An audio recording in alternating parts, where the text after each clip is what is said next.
Hey again, part three, 2000 Dodge Ram 1500 with the 318 motor. We're doing a heater core job on it.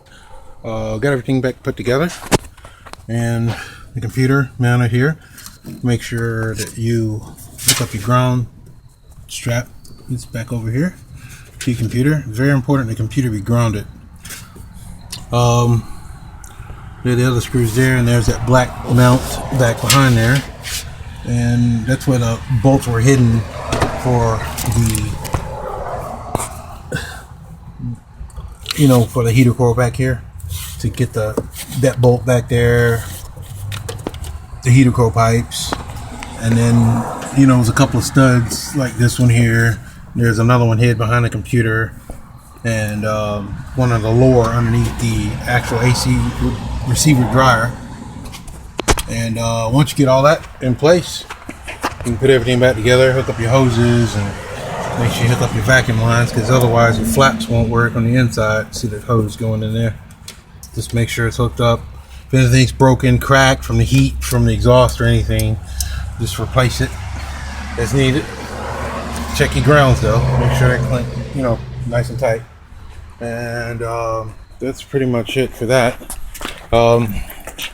We got the dash back together, but of course, like the Dodges, we're gonna have to get a whole new pad for his. But if you look over in there, you can kind of see the heater cords down underneath this this piece.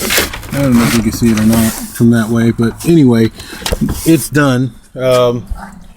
This is what we did to cover up the dash. We just got him a dash pad, until the customer gets enough money to buy a new dashboard, like so, and basically just get it lined up. And there's some Velcro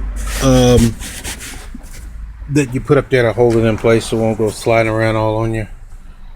It's some Velcro under here, and that's pretty much it. Of course, these are the pieces from the dash. Here's the part number to the dash.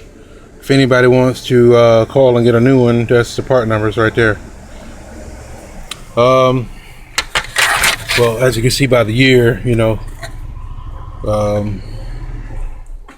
98, 99, and then 2000, like that. And I think it covers 2001 as well.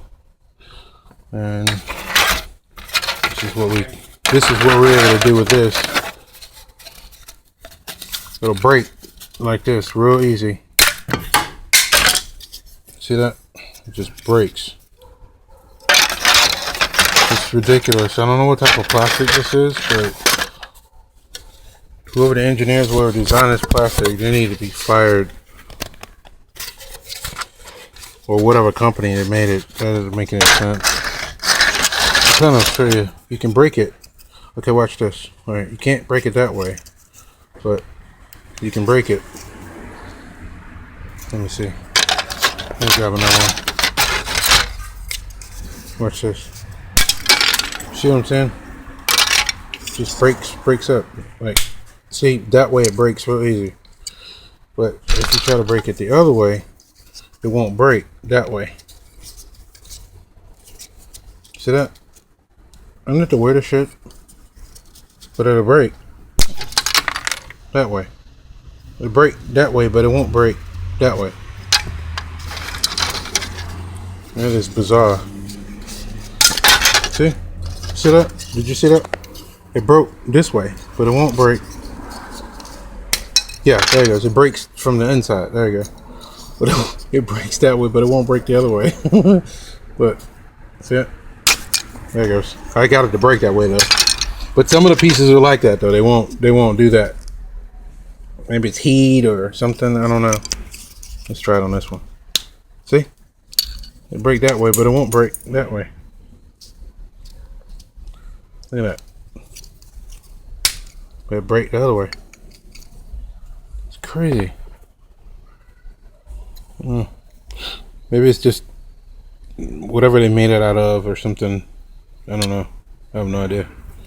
But anyway, we got to get a new dash for them. And we got to put the center console back in. right here. It just goes back in here and it screws in. It's got 6 screws, you know, like 1, 2, 3, 4, 5, 6, and then we gotta let the column back up, you know, let it back up. And it's 2 10mm bolts, and then we gotta put the panels, you know, the kick panels here. Sorry, dropping stuff, trying to hold the phone at the same time. It just slides in. Have to get everything tucked in place. It's got like a little hook. See that? See it hooks in there. Kind of just like that. See? And we gotta tighten up the bolts under here. You can see they're still loose. And there's one on the other side as well. And I guess last but not least is the actual brake rod for the parking brake release under here, like that.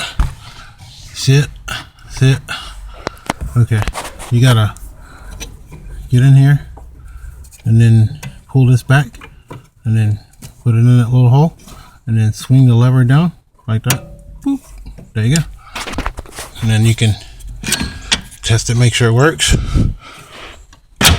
See? Works just fine. I'm gonna leave it down for now so I can tighten up this bolt too as well on the dash. And there are 2 bolts to pull your column back up. Here and here. And you know you got your dash lined up straight once you got everything lined up here. And that's pretty much it. For the 2000 Dodge Ram heater core install. Voila. Yeah, this just lifts up like that. It's not rocket science. See? You just gotta get it lined up. Be careful not to pull on the park drive reverse thingy right here. The little wire, the cable. Make sure you don't pull on it too much because you might have to go back in there and turn the wheel and adjust it to get it centered where it needs to be. Alright? That's pretty much it. Sorry about the camera footage, but anyway, CJ with A.R.T. Restore your car at yahoo.com.